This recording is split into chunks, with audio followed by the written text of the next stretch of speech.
우리 이렇게 인사했으면 좋겠습니다. 하나님이 하셨습니다. 네, 요건 2023년도를 얘기하는 거고요. 자, 한 번 더 인사하겠습니다. 하나님이 하실 것입니다. 2024년도를 우리가 인사하는 것이라고 생각하시면 좋을 것 같습니다. 성경에는 수많은 사람들이 등장을 합니다. 그 많은 사람들 중에서 가장 많이 언급된 사람이 누구일까요? 여러 많은 사람들의 인물이 막 생각이 나시겠지만 성경에 가장 많이 이름이 나오는 사람이 다윗입니다. 약 660여 번 정도 등장을 하고요. 성경에 660번 정도의 이름이 등장한다라는 것은 이게 보통 일은 아닌 것 같습니다. 호랑이는 죽어서 가죽을 남기고 사람은 죽어서 이름을 남긴다 하는 속담이 있듯이 사람들은 자신의 이름을 후대에 남기기를 원하는 것이죠. 그래서 하다 어떤 일까지 합니까? 나무에다가 이름까지 쓰고 등산해가지고 돌에다가 이름을 새기고 그러잖아요. 누가 다녀갔다 이렇게, 그죠? 그만큼 사람들은 자기 이름을 내려고 합니다. 근데 다윗은 거룩한 이 성경에 이렇게 이름이 많이 남아 있으니 대단하지 않을 수 없다라고 우리는 얘기할 수 있습니다. 여러 가지 이유가 있겠지만 한마디로 다윗은 무엇을 하든지 하나님의 영광을 위해 살았던 사람이었기 때문에 그렇습니다. 하나님은 이런 다윗에게 대해서 다음과 같이 평가를 내리셨는데요. 우리가 읽었던 말씀에 보면 내가 이새의 아들 다윗을 만나니 내 마음에 맞는 사람이라 내 뜻을 다 이루리라, 그렇게 말씀을 하셨습니다. 여러분, 살면서 느끼는 것은 내 마음에 꼭 맞는 것을 찾는다는 건 참 어려운 것이죠. 쉬운 일이 아닙니다. 내 마음에 딱 맞는 사람을 만나는 것도 쉬운 일이 아닙니다. 결혼하신 분들은 내 마음에 딱 맞는 분들을 만나신 거죠. 네. 내 마음에 딱 맞는 사람을 만나는 것도 쉬운 일이 아닌데, 근데 하물며 영원하시고 온전하신 하나님의 마음에 드는 일이라는 것이 얼마나 어렵겠습니까? 그런데 다윗은 하나님의 마음에 합한 사람이었다라고 오늘 말씀을 하시더라는 것이죠. 마태복음 1장 1절에 보면 아브라함과 다윗의 자손 예수 그리스도의 세계라, 이렇게 말씀을 시작합니다. 예수님의 족보를 이야기하면서 아브라함을 들고 그 다음에 다윗을 들었습니다. 구약의 3000년 이상 되는 긴 역사를 통해서 예수님의 혈통이 쭉 이어져 내려왔을 텐데 그 혈통 관계에 가는 모든 사람들을 제외하고 단 2명만 언급이 되는데 그게 누구라고요? 아브라함과 다윗의 자손, 이렇게 언급이 되더라는 것이죠. 그가 하나님의 마음에 합한 사람이었기 때문에 이렇게 마태복음에 기록이 되는 겁니다. 이런 다윗을 보면서 우리는 이런 생각을 할 수 있습니다. 나도 다윗처럼 하나님의 마음에 합한 사람이 될 수 있을까? 나도 하나님께서 나를 보면서 야, 너 내 마음에 딱 맞아, 이렇게 얘기하실까? 이런 생각들을 우리는 할 수 있다라는 것입니다. 그러면 어떻게 하면 다윗처럼 하나님의 마음에 합한 사람, 내 마음에 합하다, 이렇게 얘기하는 사람이 될 수 있을까요? 우리 세 가지로 한번 말씀을 나누었으면 좋겠는데, 하나님의 마음에 합한 자가 되려면 구체적인 목표를 세워야 됩니다. 첫 번째는 뭐냐 하면 변화의 목표를 세워야 된다는 것이죠. 우리가 수년간의 신앙생활을 하면서 혹은 우리가 지금까지의 신앙생활을 하면서 여전히 고쳐지지 않는 것들이 있다면 우리는 성령 하나님의 도우심을 구해야 된다는 겁니다. 다윗도 하나님과의 관계가 원활하지 않았을 때 그가 범죄했듯이 항상 우리는 영적으로 민감해야 된다는 겁니다. 변화가 무엇입니까? 변화라는 것은 하나님의 마음에 맞지 않는 것들을 찾아서 제거하는 게 변화죠. 그게 믿음의 삶을 살아가는 사람들에게 나타나는 변화입니다. 예수님을 알기 전에, 하나님을 우리가 알기 전에는 우리의 삶이 여러 가지 갖추어야 될 것들이 필요했지만, 그렇지만 예수님을 알게 되고 하나님을 알게 되고 예수님을 우리가 나의 주 나의 하나님으로 고백하는 그 순간부터 하나님이 싫어하는 것, 그러니까 하나님의 마음에 들지 않는 것들을 제하여 버리는 모습들이 우리에게서 나타나야 된다는 것이죠. 그게 신앙인의 모습이라는 겁니다. 여러분, 내가 변화해야 할 것이 무엇인지를 한번 돌아봤으면 좋겠습니다. 우리의 신앙의 삶들을 내가 살아가면서 혹은 10년 혹은 20년 혹은 30년 혹은 예수 믿은 지가 얼마 되지 않을지는 모르겠지만 우리가 신앙생활을 하면서 여전히 내가 고쳐지지 않고 있는 것들이 있다면 그것이 무엇인지를 좀 점검해 봤으면 좋겠다라는 것입니다. 하나님은 우리에게요 그것을 변화시켜 나가시기를 원하신다라는 것이죠. 성도들 중에 주상복합 그리스도인들이 있습니다. 처음 들어보시죠? 주상복합 건물이 뭐예요? 주택과 상가를 겸할 수 있는 건물이 주상복합이라고 얘기를 하잖아요. 자, 주상복합 그리스도인들은 교회를 다니면서도 예전에 갖고 있던 생각이나 습관들을 바꾸지 않으면서 신앙생활을 그대로 하는 사람들입니다. 네. 그러니까 다시 말하면 이중적인 가치관을 가지고 살아가는 사람들이라는 것이죠. 교회 안에서는 성경적인 가치관을 가지고 살아가는 것처럼 보여지지만 교회 문 밖으로 나가기만 하면, 사회에 나가면 세상의 가치관대로 사는 사람들, 우리는 주상복합 그리스도인들이라고 얘기를 합니다. 네. 예전에 제가 후탁 신앙을 갖고 있는 사람 이렇게 얘기했잖아요. 그죠? 똑같은 사람인 것이죠. 예배에 나올 때는 성경책을 들고 나오지만 예배를 마치고 집에 들어가면 성경책을 아무 곳에나 집어 던져놓고 일주일 지나서 위에 먼지가 싹 끼면 어떻게 해요? 훅 불고 탁 먼지를 털어서 들고 오는 사람. 우리는 그런 사람을 후탁신앙 이렇게 얘기를 합니다. 그럼 우리는 변화해야 될 목표가 있어야 된다는 겁니다. 우리가 예수 그리스도를 통하여서 여전히 우리가 바뀌고 있지 않은, 내가 예수 믿기 전에 가지고 있었던 그 모습들이 있다면 우리가 예수 믿고 난 이후에 우리의 삶의 모습 가운데는 그 변화들이 나타나야 된다는 것이죠. 그리고 교회 밖이나 교회 안에서 우리가 어떤 일을 만났는지 간에 하나님께서 무엇이라고 말씀하시는지, 그리고 하나님께서 좋아하실 만한 것이 무엇인지, 성경적인 것이 무엇인지를 우리가 두고 판단하는 모습이 되어야 된다는 겁니다. 그래야지만이 하나님께서 우리를 보고 너 내 마음에 맞아 라고 말씀하실 수 있다라는 것이죠. 여러분, 한번 변화의 목적을 세워보셨으면 좋겠습니다. 2023년을 우리가 마무리하잖아요. 우리 수료하는 친구들도 있는데 이제 한 단계씩 더 올라갈 텐데, 우리가 변화의 목적을 세우고 내가 바꾸어야 하고 내가 고쳐야 할 것들을 정해놓고 실제로 행동으로 옮겨서 하나님의 마음에 합한 자들이 되는 은혜가 우리 가운데 있기를 소망합니다. 이것이 하나님의 자녀들의 태도이지 않겠습니까? 두 번째는 뭐냐 하면 성장의 목표를 세우는 겁니다. 우리는 발전해야 될 것들이 참 많이 있죠.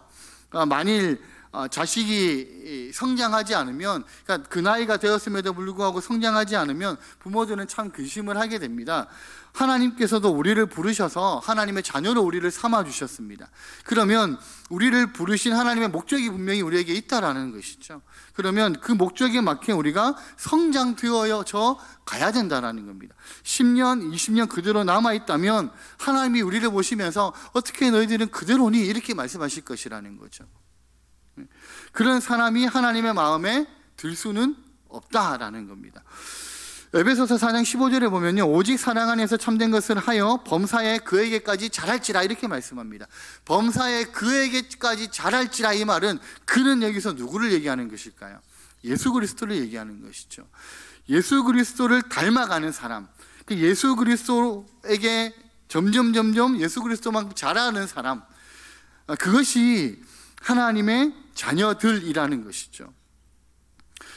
여러분, 믿음을 성장시키겠다라는 목표를 세우셔야 됩니다. 믿음은 계속 발전하도록 되어 있는 것이라는 거죠. 근데 믿음이 자라지 않거나 처음 믿음에 비해서 더 뒤처지는 것처럼 보여진다면 하나님의 마음에 절대로 우리가 합할 수가 없다라는 것이죠.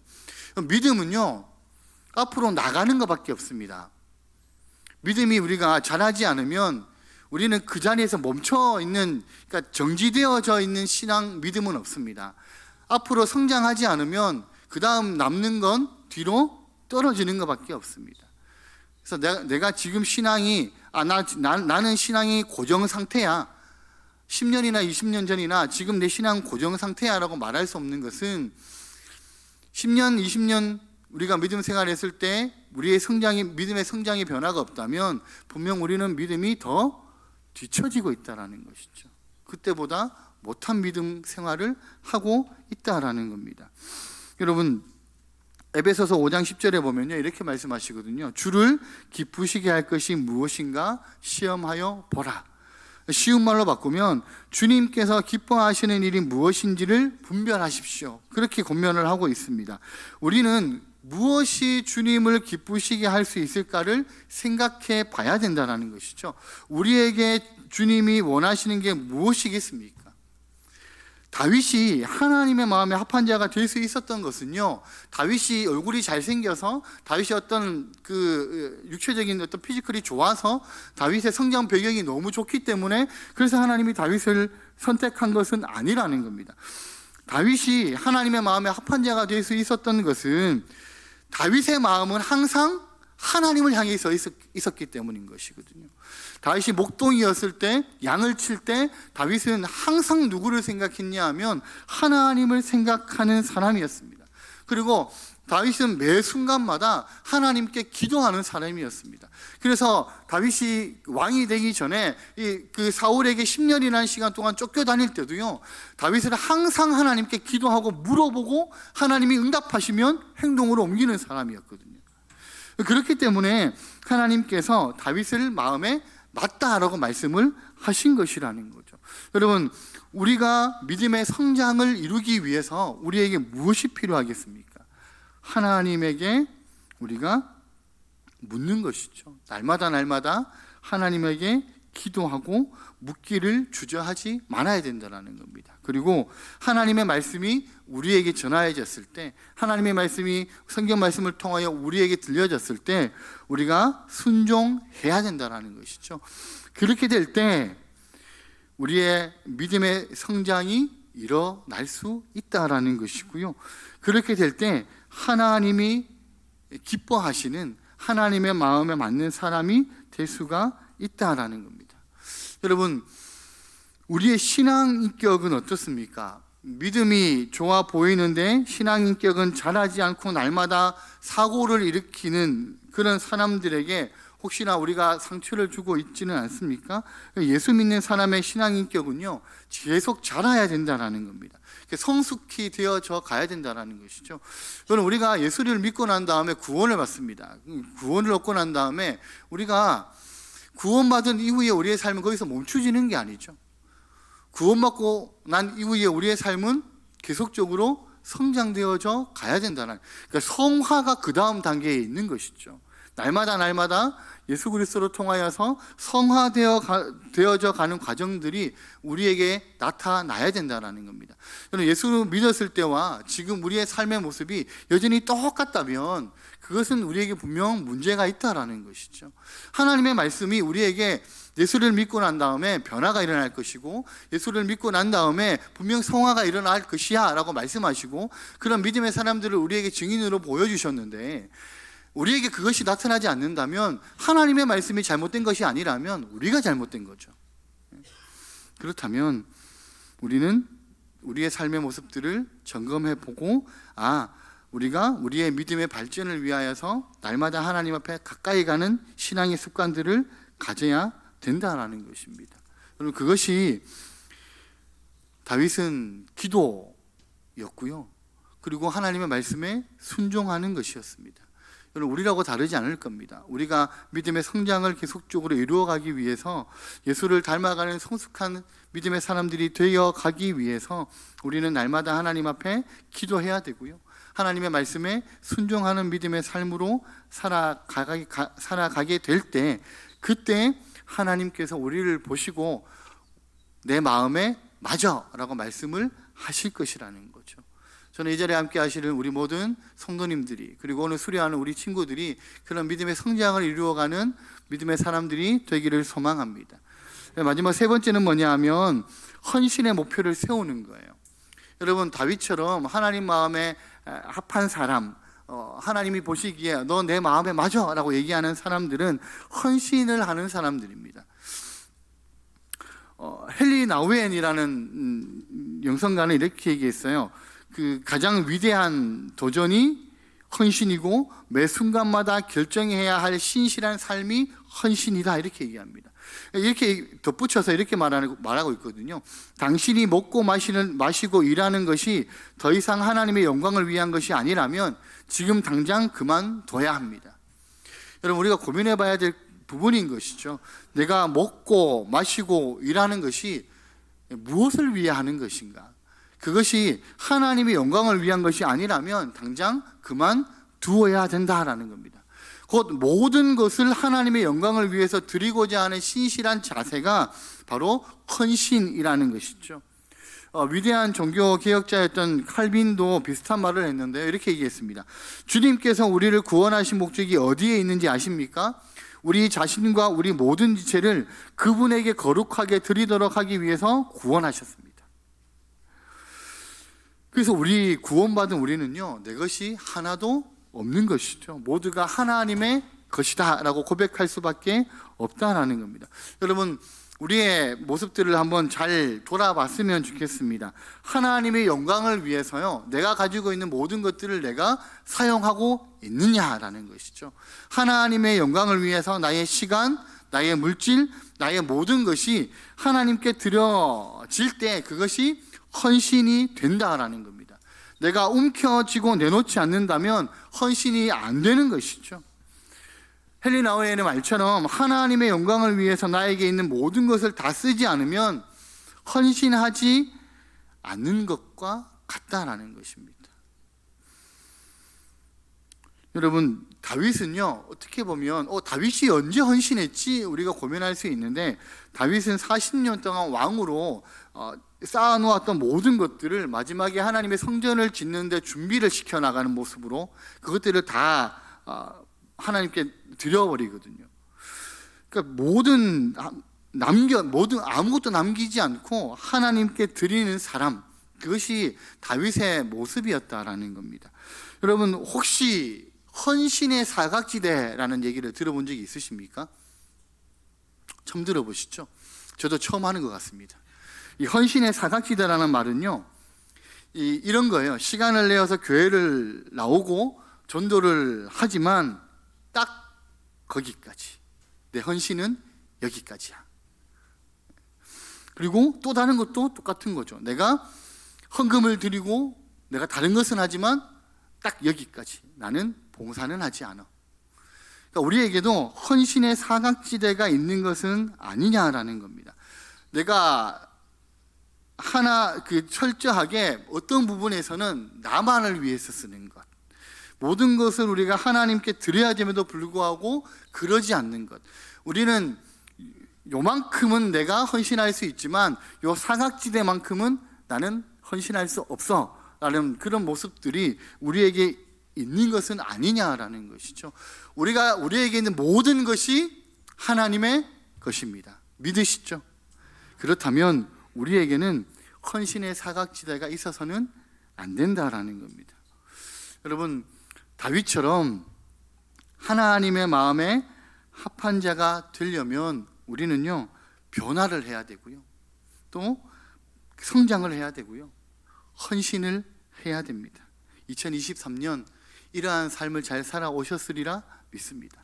앞으로 2024년 우리가 함께 살아갈 텐데, 하나님이 우리를 보시고 너 내 마음에 딱 맞는 사람이야 라고 얘기하시는, 그래서 하나님, 내가 하나님을 기쁘시게 하기 위해서 내가 할 수 있는 모든 것을 하나님께 드리겠습니다. 그리고 내가 할 수 있는 모든 것들로 하나님께 영광을 돌리겠습니다. 그렇게 믿음의 삶으로 하나님 앞에 고백하시면서 나아가시는 이 자리에 함께 하시는 우리 모든 성도님들의 삶이 되시기를 예수님의 이름으로 축복합니다.